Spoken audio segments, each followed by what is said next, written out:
You might want to have a look at the vocabulary list that's attached to this video to help you with the examples that I'm going to give you. So today we're going to look at writing task 2 again, and we're going to look at task achievement. And task achievement is one of the 4 band descriptors that the examiner will look at when they assess your writing. And we're going to look today at how you can improve your task achievement through targeted brainstorming. So more intelligent, more focused ways to brainstorm for ideas. So, what is task achievement? Task achievement basically means answering the question, but in writing task 2, it means making your aim or opinion clear, giving several ideas and examples to support those ideas, and it means not repeating yourself.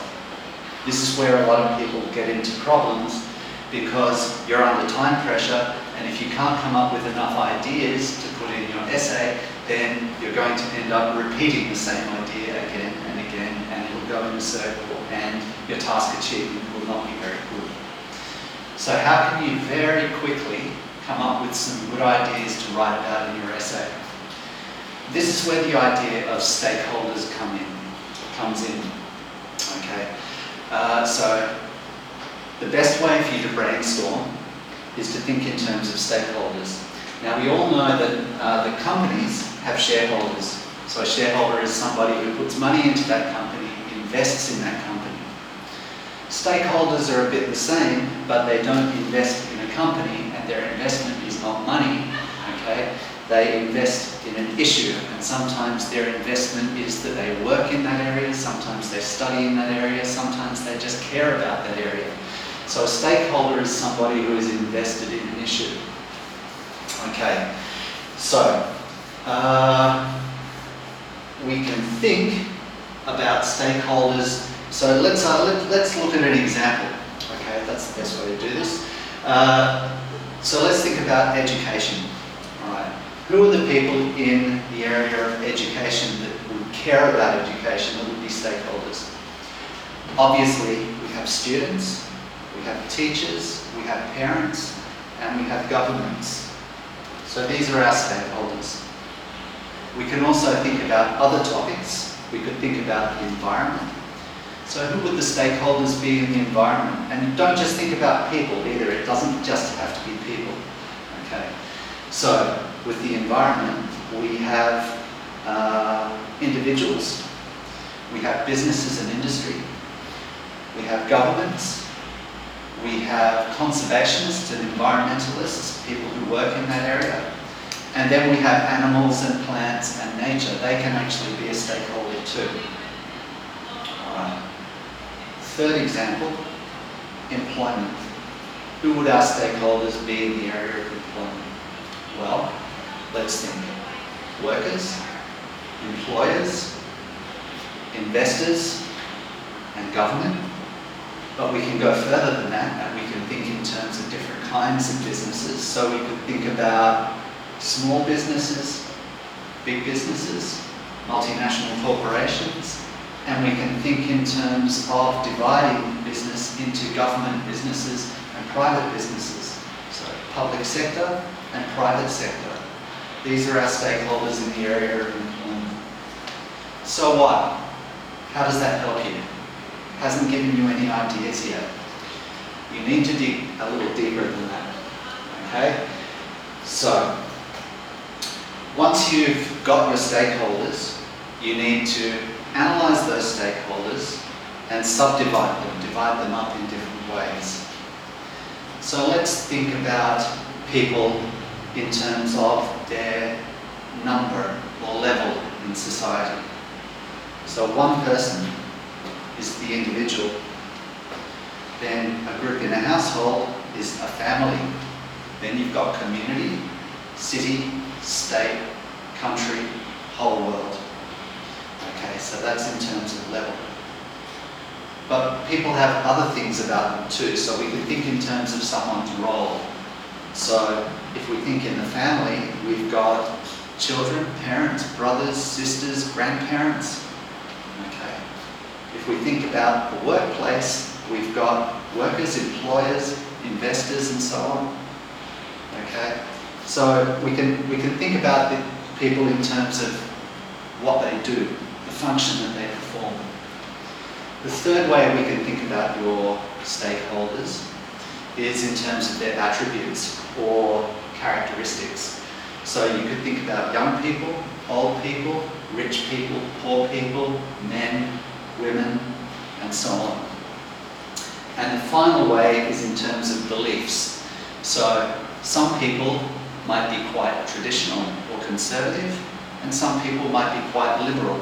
So they're the person's values. Okay? Someone might be quite religious, someone might not have a religion. Okay. Now, let's go back to our example of education. So we've got students, parents, teachers, and government. Now I'll give you a question. Should university education be free for everyone? Okay. Let's look at these stakeholders, students, parents, government, teachers, and think of them in terms of their attributes and beliefs. So some students and parents might be rich, and some students and parents might be poor. Now I'm thinking in terms of rich and poor because we're talking about should university education be free. So we're already thinking in the area of financial resources, money, that type of thing. So what I'm trying to do, I'm trying to divide the issue of education up on two sides. Rich and poor.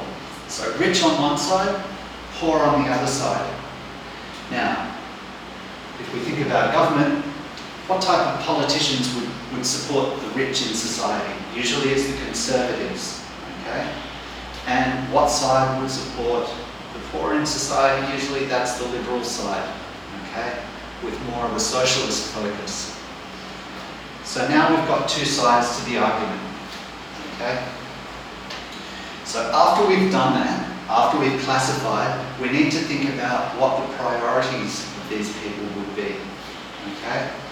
So, for your poor students, and we need to think about, we need to think about their priorities and what they would want and what they would think about an issue. So let's think about what a poor student or a parent might say about the issue of free education. They might say, yes, that sounds like a very good idea because I have talent, I'm intelligent, I can do this, but I don't have enough money. So it would be fair if education was free for me. If we put ourselves in the position of the rich parent, student, then they might say, this is not fair. We pay a lot of money in tax as taxpayers. Why should we pay for that person's education when they didn't work hard and pay taxes? Okay. So now we're starting to think in terms of, we're starting to get inside the head of our stakeholders. Okay. All right. So I have another question for you now. Should employees be given longer paid leave every year? Paid leave means paid holidays. Our stakeholders here are our employees, our employers, our investors, and our government. Okay, what does your average employee or worker want? What do they want? I imagine that most of them want to make enough money to support themselves and their family. They want to have enough time to spend with their friends and family and relax and pursue hobbies and interests and things like that to make their life more interesting and richer. And they don't want to work so hard that they get sick. Okay, that's your employees. What about your employers? What do they want? And your investors for that matter. They want to make money. They don't want to have lots of problems with their workers. And they don't want their workers to be going off all the the time and replacing them with other people. Okay. All right. So there we've got some ideas. So what I'm going to do now is I'm going to give you another couple of questions, and I want you to brainstorm the stakeholders in each issue. I want you to classify them in terms of their level, role, attribute, or belief. I want you to think about what they would want in terms of this issue and what they might say, and try and come up with two sides for each issue that I've given you. Okay. I'll give you a minute to do that.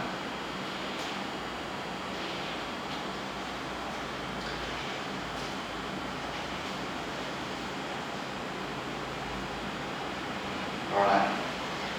Now I've got a suggested response for those questions for you to have a look at. And I hope that you found today's lesson on stakeholders useful. Once again, coming up with ideas and being able to generate ideas quickly is the foundation of your essay. Okay, so this is an important area for you to practice on. And I hope it's helped. So, happy studies.